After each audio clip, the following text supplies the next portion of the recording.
자, 여러분 이제 두 번째 시간 보도록 하겠습니다. 자, 우리 교재 378페이지로 갑니다.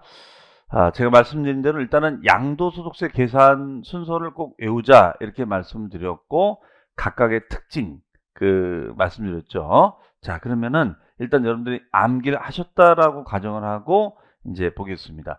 그럼 이 중에서는 뭐 가장 중요한 것이 제가 누누이 얘기했다시피 양도 차익, 요 차익 구하는 요령이 가장 중요하다.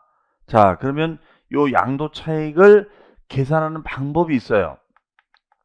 방법이 있었습니다. 그 방법이 두 가지가 있었는데 원칙적인 방법하고 예외적인 방법이 있었어요. 그러면 원칙적인 방법은 뭐냐면 바로 실제. 그렇죠? 맞죠? 자, 여러분들 뭐 답변 주셔줬습니다. 실거래가액으로 했었어요. 실거래가액으로. 근데 실제 거래가액으로 하는데 이 실거래가가 확인이 안 될 때가 있습니다. 요즘 뭐 최근에 뭐 가운데 뭐 산불이 나서 뭐 난리가 났지 않습니까? 거의 뭐 재난으로 지역으로 선포가 됐습니다만 그러면 유실이 돼서 집이 전소가 되고 하면 어떻게 돼요? 뭐 내역이 없는 거죠. 자, 이랬을 때는 이러한 경우에는 우리가 실거래가를 우리가 알 수가 없기 때문에 예외적으로 추계로 할 수밖에 없지 않겠는가. 그래서 이 경우에는 추계가액을 기준으로 할 수밖에 없다. 그래서 실거래가 기준하고 추계가액 기준 이렇게 두 가지로 나눠집니다. 그래서 원칙하고 예외 이렇게 나눠져요. 그러면 이때 원칙은 실거래가액 기준인데 바로 양도가액에서 그에 해당하는 마이너스 경비를 빼는 거예요. 필요 경비를 차감을 시켜주겠다 이런 얘기입니다. 그럼 필요 경비가 세 가지가 있죠.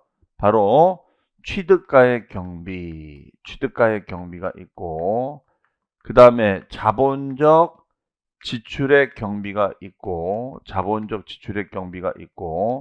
그 다음에가 양도로 인한 직접적인 비용이 있어요. 요 비용이 있습니다. 요 세 가지 경비를 차감을 해보자 이런 얘기예요.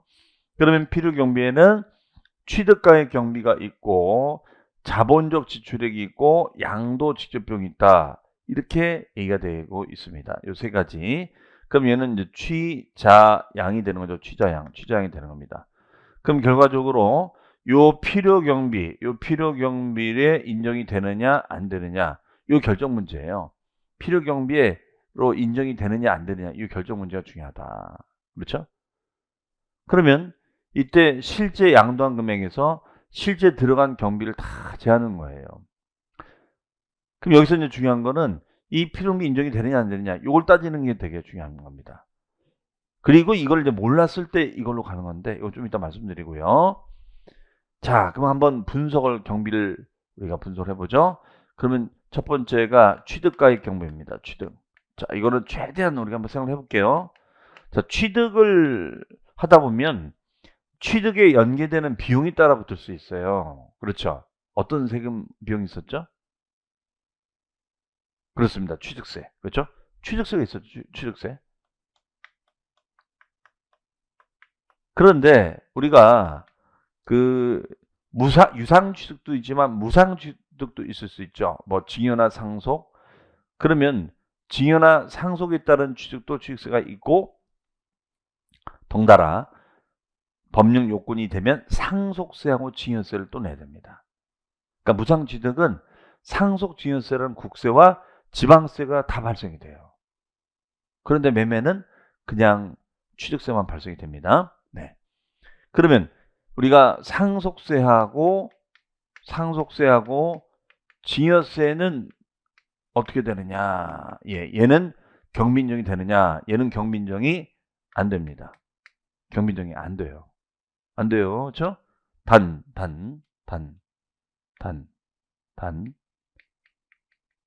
2월 과세.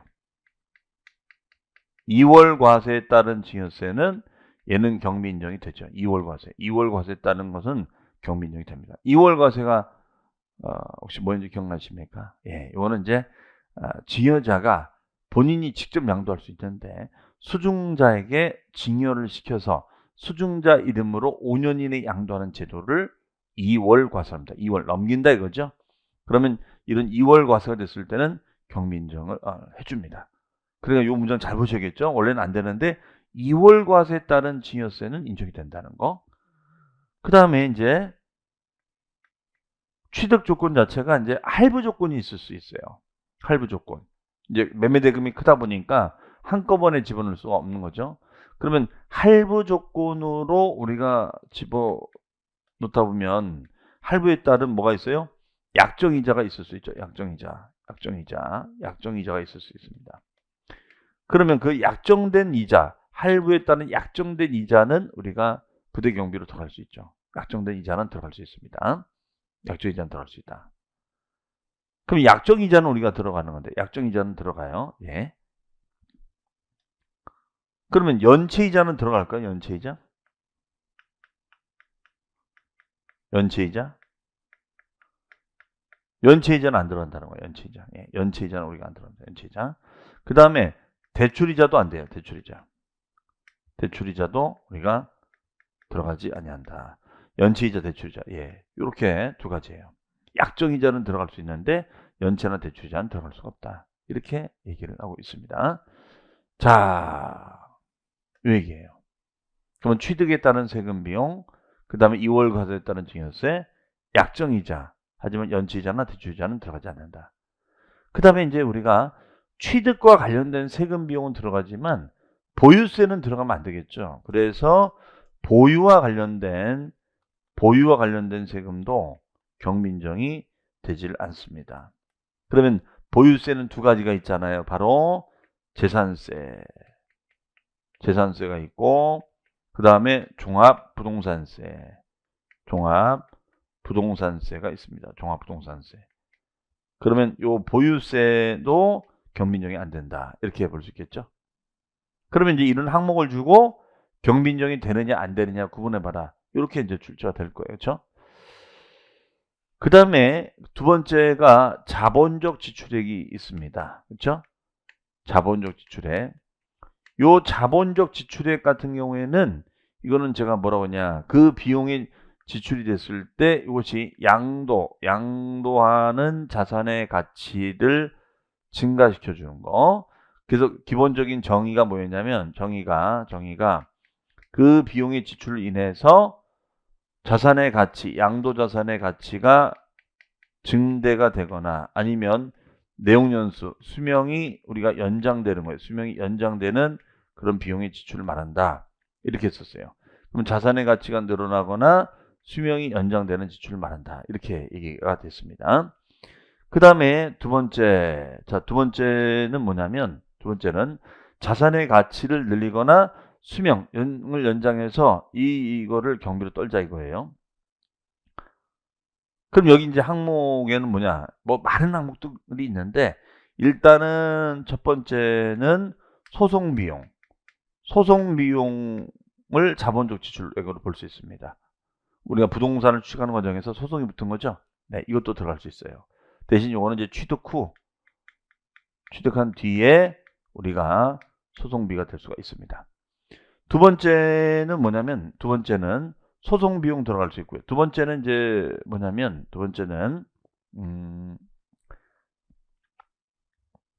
수선비. 우리 건축법 시간에 수선 배우셨죠? 네, 수선비 인정될 수 있어요. 그러면 이 수선이 커지면 뭐가 돼요? 대수선이 되는 거죠? 네. 그 다음에 이제 세 번째가 뭐냐면, 세 번째가 바로 우리가 개발 행위를 하게 되면, 여러분들, 개발 행위를 하게 되면은 뭘 내야 되죠? 그렇습니다. 각종 부담금 발생이 되죠? 각종 부담금 발생이 됩니다. 부담금. 그렇죠? 그래서 우리가 소송 비용이라든가 수선비라든가 각종 부담금 경비인정이 됩니다. 각종 부담금 경비인정이 돼요. 예. 그래서 이런 정의나 이런 것들이 이제 들어갈 수가 있습니다. 그러면 이제 자본적 지출액이 되는 거예요. 그럼 자본적 지출액하고 반대가 되는 개념이 뭘까요? 반대가 되는 거. 자본적 지출액하고 반대가 되는 거. 이거는 뭘까요? 수익적 지출액이죠. 수익적 지출액. 수익적 지출액이다. 그러면 요 수익적 지출액은 현상을 유지하는 비용이에요. 현상을 우리가 유지하는 비용이야. 현상을 우리가 유지하는 비용이다. 네, 현상 유지 비용이에요. 그럼 현상을 유지하는 거니까 주로 어떤 교체 비용이야. 어떤 교체 비용이 여기에 해당이 됩니다. 현상을 유지하는 거니까 교체 비용이 들어가는 거예요. 뭐 수도꼭지를 고친다, 뭘 고친다, 교체하는 거. 네, 이런 교체 비용이 들어갑니다. 이런 거는 인정이 안 돼요. 자본적 지출액은 인정이 되는데 우리가 수익적 지출액은 인정이 되질 않는다. 이런 얘기예요. 현상을 유지하거나 어떤 교체 비용, 네, 이런 비용입니다. 뭐 도색비 같은 거, 유리창이 파손돼서 갈아 꼈다거나 이런 비용은 인정이 안 돼요. 네, 꼭 기억하셔야죠. 뭐 자수가 되겠죠. 자는 인정, 수는 인정이 안 된다. 네. 그 다음에 양도 직접비용이 있는데 이 양도 직접비용 같은 경우는 양도하다 보면은 이제 양도와 관련해서 직접적으로 연결되는 법무 비용이라든가 세무 비용을 지칭합니다. 그러면은 세무사 사무실에 이제 맡기잖아요. 그럼 그 신고 비용 인정이 되고 요 법무 비용이라는 것은 뭐 중개 보수라든가 뭐 컨설팅 비용 요걸 다 지칭하는 거예요. 인지대 요거 붙이는 거. 네, 요런 비용을 말한다라고 보시면 되겠어요. 그래서 법무 비용이나 세무 비용도 경비 인정이 됩니다. 그러면 이제 이런 자를 쭉 늘어놓고 인정이 되느냐 안 되느냐 물어보는데 그러면 양도 직접 비용은 경비 인정이 돼요. 그럼 직접 하고 반대가 되는 비용이 뭘까요? 그렇습니다. 간접 비용. 예. 간접 비용은 인정이 되지 않습니다. 간접 비용. 요거는 인정이 되지 않아요. 간접비는 인정이 되지 않는다. 직접비는 인정이 되지만 간접 비용은 인정이 되지 않습니다. 그럼 간접비라는 것은 예를 들어서 우리가 이사비라든가 아니면 접대비라든가 접대비 같은 거. 예, 이런 비용은 우리가 인정이 되지 않습니다. 이건 간접비이기 때문에 이건 인정이 안 돼요. 그래서 법무라든가 이런 세무적인 비용이 되지만 이런 간접비는 우리가 안 된다는 거 잘 기억을 해두시기 바랍니다. 그래서 네. 자, 그래서 그 여러분들 자료 보시면 그 내용이 79페이지의 그 박스에 양도 차익은 양도가에서 필요금을 뺀다 되어 있죠. 379페이지 하단에 보시면 그 다음 페이지에 가보시면은 그 필요경비가 어디 있느냐. 그 383페이지에 하단에 보시면 하단 찾으셨죠? 네, 박스에 뭐라고 되어 있어요? 필요경비에는 취득가액 경비 또 뭐가 있어요? 자본적 지출액 또 양도 직접 비용. 그렇죠? 자, 그래서 취자양. 자, 꼭 외워두시고요. 그 다음에가 이제 387페이지에 가보시면 387페이지 아마 여러분들 별 표시되어 있으실 거예요. 기본 강의 들으신 분들은 그 하단에 그 박스 있죠. 별 표시. 바로 그거예요. 필요경비 포함이 되느냐 안 되느냐. 그거를 제가 다 설명을 드린 겁니다. 네, 다 설명을 드린 거예요. 그래서 경비 인정이 되느냐 안 되느냐. 그러면 이거 다 이 많은 걸 외울 수는 없잖아. 그래서 여러분들이 요걸 생각하시면서 보시면 되죠. 네. 그러면 취득과 연계성이 있는 비용. 일단은 뭡니까? 취득과 관련된 세금 비용 되는데 그 다음에가 세금 비용이 되죠. 하지만 보유세는 인정이 안 된다는 거예요. 하지만 증여세는 제가 뭐라고 했죠? 아까 2월 과세가 적용되는 것은 예외적으로 된다는 거. 자, 주의하시고요. 그 다음에 이자는 대금 지급 방법에 따른 이자. 이게 할부 약정이자예요. 할부 약정이자. 여기다 써놓으세요. 할부 약정이자는 되는데 지연이자라든가 대출이자는 안 된다는 거예요. 이렇게 비교해서 물어보겠죠. 그렇죠? 그 다음에 이제 우리가 취득 시 발생한 자본적 지출액이 있습니다. 계량비, 수선이죠. 수선. 네, 수선. 그러면 우리가 계량, 수선, 용도 변경 요 비용이 들어갑니다. 이런 이용 편의를 위한 비용. 하지만 자본적 지출액하고 반대가 되는 게 뭐였죠? 수익적 지출액. 뭐 도장, 페인트 칠하는 거, 방수, 도배장판 이런 거 말합니다. 그다음에 양도 직접 비용.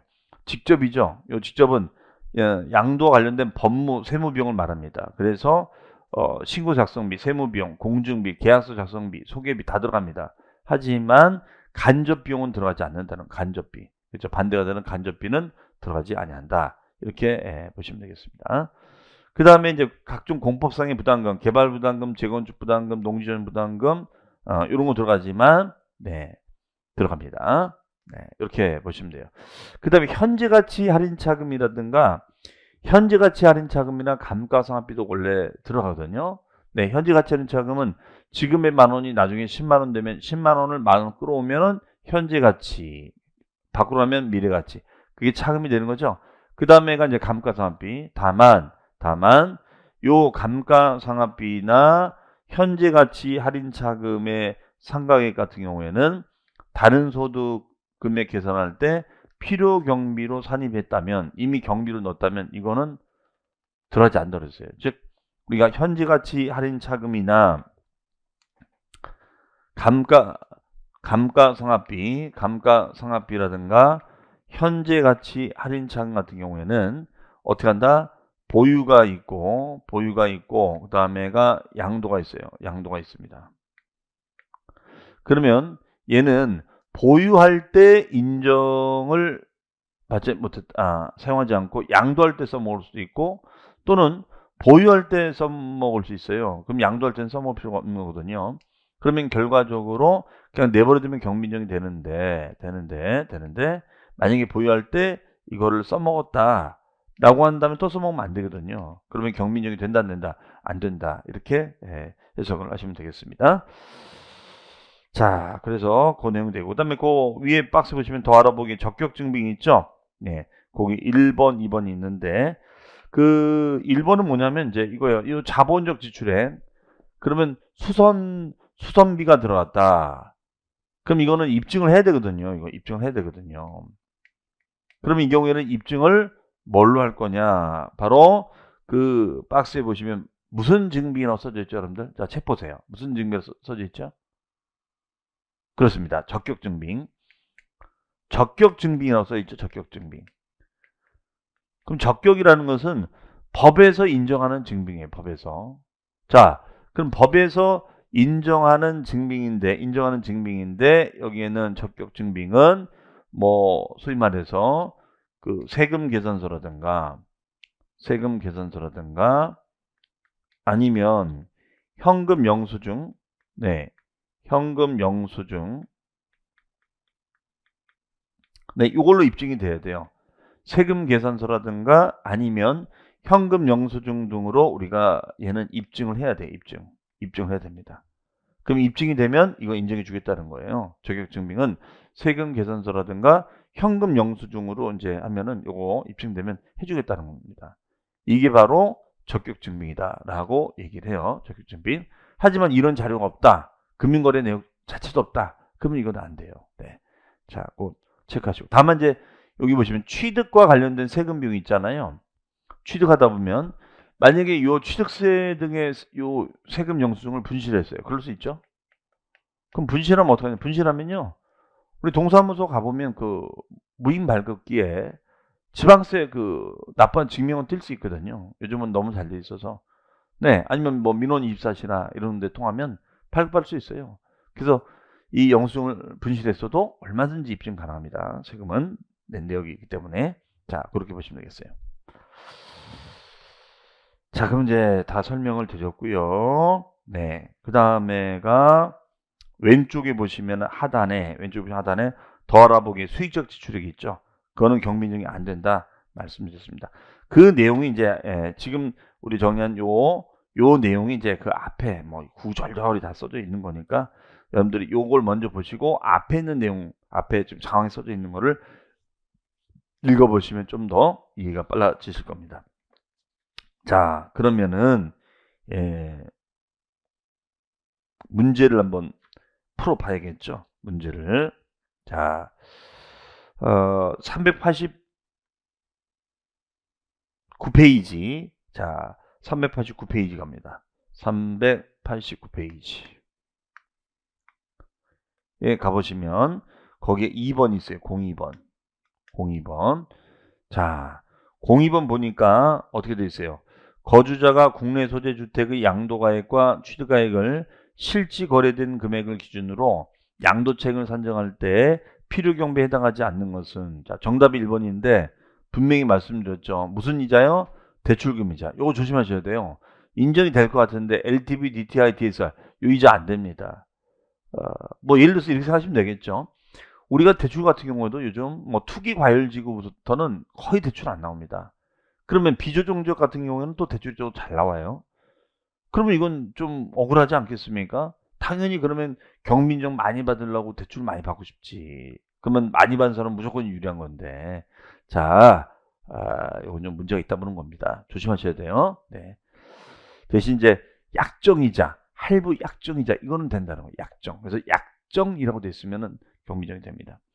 두 번째, 취득 시 법령 규정에 따라 매입한 국민주택 채권. 자, 채권을 살 수 있어요. 그러면 채권을 만기까지는 못 갖고 있기 때문에 만기 전에 은행 가서 우리가 할인을 받는 거야. 보통 뭐 깡이라고 하나요? 네. 요 바로 매각차손. 네, 요것도 경민정을 해주고 있습니다. 그 다음에 양도전 주택의 이용 편의를 위한 방확장 공사비. 발코니를 확장한 거예요. 그럼 발코니 확정했으니까 이것도 경민정이 됩니다. 자본적 지출에. 그래서 이로 인해 주택 가치가 증가가 됩니다. 그 다음에 신고서 작성비. 신고서 작성비는 양도 직접 비용이죠. 양도 직접 비용 경민정이 되고요. 그 다음에가 공인중개사 보수, 중개보수도 양도 직접 비용에 들어갑니다. 정답은 1번이 되겠습니다. 자, 이렇게 우리가 정리가 되겠어요. 그래서 우리가 실지 거래가액을 했을 때는 필요경비로 인정되는 비용도 있고 안 되는 이런 식으로 문제를 출제를 하고 있기 때문에 여러분들께서 이런 항목 구분을 좀 잘 해두실 필요가 있겠습니다.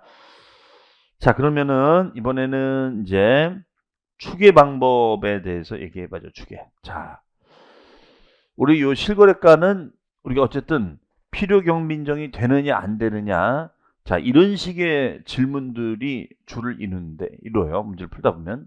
근데 추계는 이게 좀 머리가 아픕니다. 자, 이걸 잘 들으셔야 돼요. 네.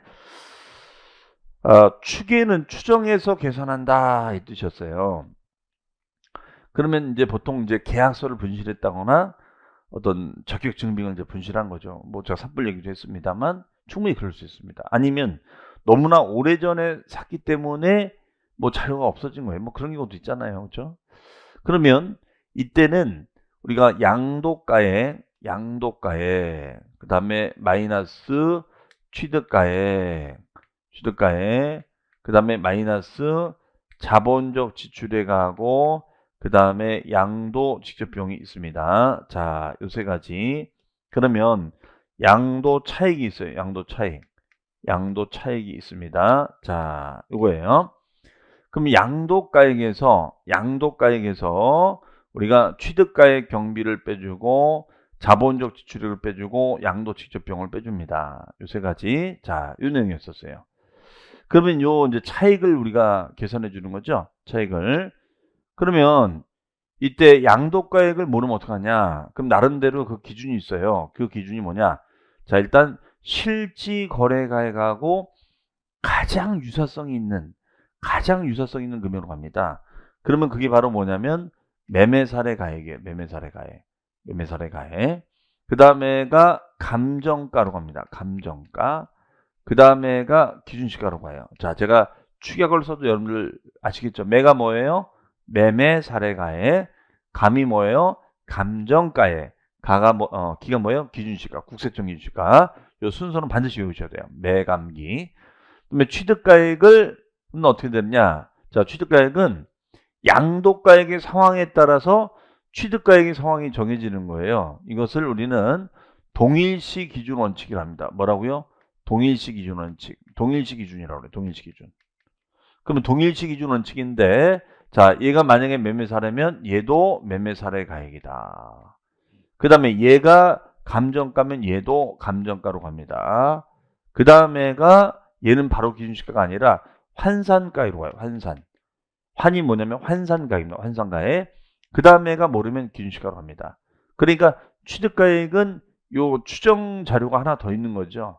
네. 따라서 양도가액에는 환산가액이 없다는 사실 반드시 기억하셔야 됩니다. 취득가액은 환산가액이 있는데 양도가액은 환산가액이 없다. 자, 기억하시고, 그럼 얘도 순서가 매매 사례, 감정, 환산, 기준시가로 갑니다. 그럼 얘는 뭐가 돼요? 매, 감, 환, 기가 되겠죠. 매감, 환기. 자, 여기는 매, 감, 기, 매, 감, 기, 매, 감, 환, 기. 네, 이렇게 얘기가 되겠습니다. 그럼 이때 환산가액의 의미는 뭐냐면 환산가액의 의미는 네. 요거는 양도가액이 결정이 됐어요. 양도가액이 결정이 되고 자, 마이너스 취득가액, 마이너스 취득가액을 몰랐을 때 우리가 적용하자 이거예요. 그러면 양도가액은 우리가 알고 있는데 취득가액을 모르겠다 이거예요. 네. 그랬을 때 이걸 어떻게 환산할 것인지. 그러면 이때는 요 기준시가 조회를 하고요. 양도 시점에 국세청 기준시가 조회가 가능하거든요. 요거는 이제 국세청 사이트처럼 나오니까. 그 다음에 얘도 이제 기준시가 조회를 합니다. 따라서 요 조회된 자료, 요 세 가지의 자료 가지고 이거를 환산하자 이렇게 얘기를 하고 있습니다. 네. 그러면 이때는 양도 차익이 나와요. 이때는 이것을 양도 차익이라고 한다. 이렇게 정의를 내리고 있습니다. 그 다음에 자본적 지출액하고 그 양도 비용이 있어요. 자본적 지출액하고 그 양도 비용이 있으면 그럼 얘도 뭐 매매 사례나 감정가 환산가로 가는 거냐? 그것이 아니라 얘네들은 계산하자. 계산. 그럼 계산이라는 것은 필요 경비를 계략적으로 우리가 산정하자. 이게 계산이에요. 필요 경비를 계략적으로 대충 하자. 이것이 계산 공제액이다. 계산 공제액이다. 이거예요. 계산 공제액이다. 그러면 필요 경비를 대충 계산해 보자. 그러면 이때 공제액은 취득 당시 시점에 기준시가에다가 3% 등의 비율을 곱해서 가격을 환산하는 방식이에요. 그렇죠? 자, 취득 당시 기준시가에다가 3% 등의 비율을 가지고 따져보자. 이 얘기입니다. 이게 계산공제가 되겠습니다. 계산공제. 그러면 얘가 만약에 자, 여기서 주의되는 게 얘가 만약에 매매 사례예요. 그럼 얘도 매매 사례가 됩니다. 그럼 얘도 매매 사례가 되느냐? 안 돼요. 얘는 매매 사례로 하면 안 돼요. 자, 얘가 감정가액이에요. 그럼 얘도 감정가액으로 갑니다. 그럼 얘도 감정가액으로 가느냐? 예, 그렇지 않다는 거예요. 얘는 항상 기준시가로 한다는 거. 제가 매매 사례로 가든 감정가로 가든 항상 기준시가다. 그래서 취득 시점의 기준시가에다가 3% 등의 비율을 곱해서 가격을 환산하는 방식이 됩니다. 그러면 만약에 양도 당시 매매 사례 가액이 1억 원이다. 그 다음에 기준시가가 8천만 원이다. 8천만 원. 그 다음에 얘가 5천만 원이다. 이렇게 보고 그러면 어떻게 한다는 거예요? 매매 사례가 얘는 7천이다. 그럼 1억에서 7천 빼주는 거죠? 그 다음에 요 7천의 3%가 아니라 얘는 요 기준시가 5천의 3%를 경비를 해주겠다는 거예요. 이걸 계산이라고 합니다. 그럼 왜 이렇게 얘는 일조로 이렇게 하게 되냐면 자본적 지출과 양도비, 즉 자본적 지출은 수선비용이잖아요. 그럼 수선비에 대한 걸 추계하려면은 수선비 평균 단가가 있어야 되거든요. 근데 그 평균 단가가 있어야 되는데 그 평균 단가를 오픈할 리가 없단 말이에요. 이해하시겠습니까? 그러면 오픈할 리가 없는데 이거를 이렇게 하면 되냐 이거야. 응? 이렇게 산정할 수가 없다. 그래서 고민한 거지요. 에이, 그러면 대충 하자. 그래서 이름이 계산공제가 됐습니다. 그러면 이때 계산공제는 무조건 저 위에 매매 사례나 감정가액이 있든 없든 간에 무조건 취득 시점의 기준시가에다가 3%를 곱하자. 이런 얘기예요. 그러면 5초에 3%면 150이 되겠죠? 예, 요 금액이 150이 됩니다. 150이 되는 거예요. 150. 그럼 결과적으로 양도가액의 금액이 1억 원, 취득가액이 매매 사례가 7천, 그 다음에 마이너스 기준시가가 5천에 3%면은 150이 되겠죠. 150. 자, 그러면 7,150이 되겠죠. 요거를 우리가 빼주게 되겠습니다. 그러면 1억에서 7,150을 빼줘요. 네. 그러면은 3,000이고, 그럼 2,850이 되겠죠. 그러면 2,850이 차익이 되겠다. 이렇게 보시면 되겠습니다. 저기 2,850, 2,850만 원이 된다. 이런 식으로 계산이 된다는 거예요. 그래서 만든 게 여러분들 389페이지 보시면은 거기 하단에 니은의 계산 공식이 있습니다. 별 표시해 놓으시고, 자, 그럼 여기서 보시면은 토지, 건물, 그렇죠? 토지, 건물은 이때 유념할 점은 양도 당시가 아닙니다. 잘 보셔야 돼요. 양도 당시가 아니라 취득 당시 기준시가의 3%고, 이때 유념할 점은 미등기 일지라도 해준다는 점이에요. 미등기일 때는 요 100분의 3에 10분의 1인 1000분의 3. 1000분의 3이면 몇 프로예요? 0.3%죠. 네. 그럼 만약에 얘가 1억이면 3%면 300이고 미등기는 0.3면 30만 원 되는 거죠.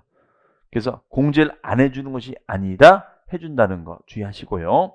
그 다음에 지상권, 전세권, 등기된 임차권은 설정 비용이 많이 들어가잖아요. 그래서 취득 당시 기준시가 7%, 미등기 제외하고, 그다음에 취득할 수 있는 권리나 기타 자산 주식은 1%가 됩니다. 이때 분양권 같은 거 생각하시면 되겠죠. 특히 여기서는 주의할 게 요거죠. 요겁니다.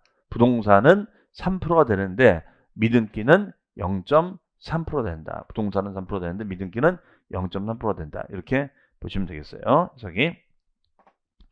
그 다음에 389페이지. 389페이지에 가보시면 가운데 박스의 필요경비는 취득가액은 매감한기 계산공제. 이거죠. 매감한기. 그렇죠. 매감한기고 얘는 계산공제로 한다. 자, 요걸 제가 설명을 드린 거예요. 자, 꼭 기억해 두셔야겠습니다.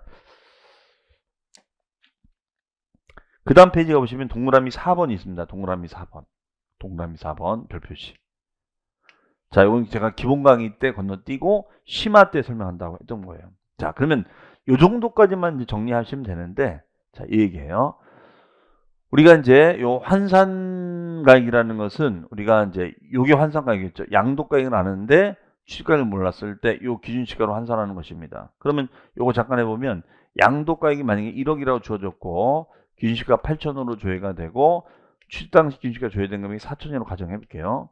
그러면 이때는 환산 취득가액은 어떻게 하는 거냐면 요 양도가액 1억 원 곱하기 양도 당시 기준시가 분의 취득 당시 기준시가 이렇게 해주면 돼요. 그러면 양도 당시 기준시가는 8천이 되죠. 8천이 되고 취득 당시 기준시가는 4천이 됩니다. 4천. 그러면 결과적으로 2분의 1이 되는 거예요. 그럼 5천이 되죠. 네, 5천만 원이 됩니다. 5천이 되는 거 5천. 결과적으로. 그럼 5천을 빼주면 된다. 5천. 그럼 1억에서 5천 빼주면 5천이 차익이 되겠죠. 5천이. 네, 이렇게 이제 흘러가는 거예요. 5천. 자, 이런 식으로 간다는 것입니다. 자, 그러면 이걸 다시 한번 정리를 해보면 이거예요. 양도가액 얼마. 그 다음에 마이너스 취득가액. 이거는 환산가액으로 했습니다. 그 다음에 마이너스 자본적 지출액하고 양도 비용은 우리가 계산하자. 그러면 환산가액과 계산공제 금액이 있으면 이걸 더하는 거죠. 예, 이걸 더하는 거예요. 자, 요 얘기예요. 그럼 요 금액이 나왔는데, 요 금액이 나왔어요. 요 금액이 나왔어요. 요 금액이 나왔는데 자본적 지출액하고 양도 비용을 더했어. 자, 비교했단 말이에요. 비교했는데 요 둘 중에 큰 금액으로 가자. 이거예요. 큰 금액으로 가자. 그러면 이게 무슨 말이냐면 요게 이제 그 공식이에요. 4번에 있는 것이. 그러니까 원래 이걸 다 이제 정산했단 말이야. 뭐 쉽게 해서 뭐 지금 산불을 났어요, 여기가. 그래서 이걸 다 환산했는데 소지품을 이렇게 좀 정리하다 보니까 보따리가 막 나온 거예요. 보따리에 있는 증빙을 확 보니까 수선비, 자본적 지출액에 대해서 수선비 등의 비용이 다발로 발견된 거예요. 찾은 거예요. 그래서 요거를 지금 해봤더니 뭐 요 합계 금액이 뭐 예를 들어서 8천이라고 가정해 볼게요. 근데 비용을 다발로 돼 있어서 이걸 막 이렇게 합산을 해보니까 계산기 주들어 보니까 1억이 나온 거예요. 그러면 이 경우에는 굳이 8천원 갈 필요가 없잖아요. 그렇죠, 여러분들? 더 절세가 되는 방법으로 가야 되지 않겠습니까? 자, 과거에는 이게 다발로 발견돼도 인정을 안 해줬거든요. 근데 지금 이제 개정이 돼서 8천으로 이제 해도 되는데, 혹시라도 이 보따리가 발견돼서 다발로 발견됐다면, 이 다발로 발견된 비용을 경비로 해줄 수 있지 않느냐. 지금 이런 얘기입니다. 물론 우리 시험 문제 풀 때, 이게 작년 시험에 나왔어요. 숫자만 바꿔서 나왔습니다. 그러면은 이게 물론 시험 지문에는 다발로 발견됐다 그런 말은 안 나와요. 그걸 내가 이제 유출을 해야 되는 겁니다. 그러면 이때는 뭐 양도가를 2억이라고 가져간다면 이때는 경비가 8천이 아니라 1억이 된다 이거예요. 1억. 즉 큰 금액으로 가는 거니까요. 그러면 이때 차액이 2억에 8천이면 1억 2천이지만 2억에 1억이면 1억이 되는 거잖아요. 그러니까 세이브가 될 수 있겠죠. 자, 그래서 거기 동그라미 4번에 보시면 취득가액을 환산 취득했을 때 경비 산정은 자 기억에 환산 취득가액 플러스 계상공제 합의 니은의 자본적 지출 양도 직접 비용 자 이거 비교해서 둘 중에 큰 금액으로 할 수 있다. 그렇죠? 네. 환산가액이나 우리가 플러스 계상공제 합의 실제 자본적 지출과 양도 비용이 있다면 얘가 더 크다. 그럼 이걸로 갈 수 있다는 거예요. 만약에 이게 없으면 이걸로 가자 이거죠. 이게 없으면 이걸로 가자. 환산 취득가액하고 계상공제가 된다. 이렇게 해석하시면 되겠습니다. 자, 이렇게 해서 우리는 이제 그 양도 차익을 계산하는 요령까지 해봤어요. 그래서 실거래가는 말씀드린 대로 필요 경비가 인정이 되느냐 안 되느냐 이게 이제 핵심 쟁점이고 그 다음에 이제 추계가 됐을 때는 환산 취득가액 플러스 계상공제 합의 실제 경비보다 크냐 작으냐 이거 따져보자는 거예요. 그래서 환산 취득가액과 계상공제 합의 실제 자본적 지출과 양도 비용보다 더 크다면 요 비용으로 갈 수 있다. 이렇게 해석하시면 되겠습니다. 자, 그러면 일단 추계 방식에 대한 얘기까지 정리해 봤고요. 다음 시간에는 어쨌든 양도 차익을 실거래가하고 추계로 따져봐서 어쨌든 차익을 계산했잖아요. 그 다음에 그 차익을 바탕으로 장득 공제를 해주자 이런 얘기가 되겠습니다. 자, 그건 이제 다음 시간에 정리해서 말씀드리겠습니다. 자, 그러면 다음 시간에 뵙겠습니다. 감사합니다.